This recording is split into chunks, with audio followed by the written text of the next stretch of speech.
Ipinahayag ng 50 leader mula sa iba't ibang alyansa at multi-sectoral groups sa bansa ang suporta nila para sa pamumuno ni Pangulong Ferdinand Marcos Jr. nitong Biyernes sa lungsod ng Quezon. Ito ay makaraang sila ay lumagda sa isang manifesto na maglulunsad ng People's Alliance for Democracy and Reform o Pader ng Demokrasya. Layunin ng koalisyong ito na kilalanin ang mga programa at proyekto ng Administrasyong Marcos, gayon din ang patuloy na suportahan ng Pangulo sa mga adhikain nito. Sa kabilang banda, nagpulong din nitong Biyernes sa lungsod ng San Juan ang ilang party list nominees para sa 2025 midterm polls, kung saan isa sa kanilang adhikain ay labanan ng political dynasty sa bansa.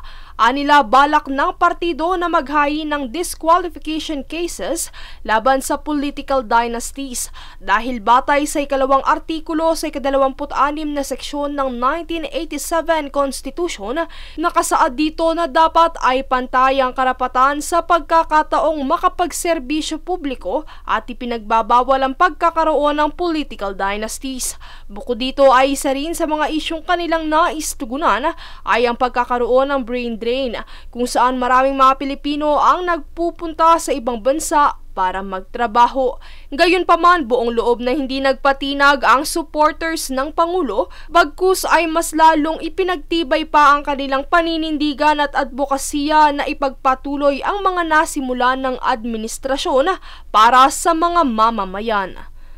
Princess Castro, nag-uulat para sa One Media Network.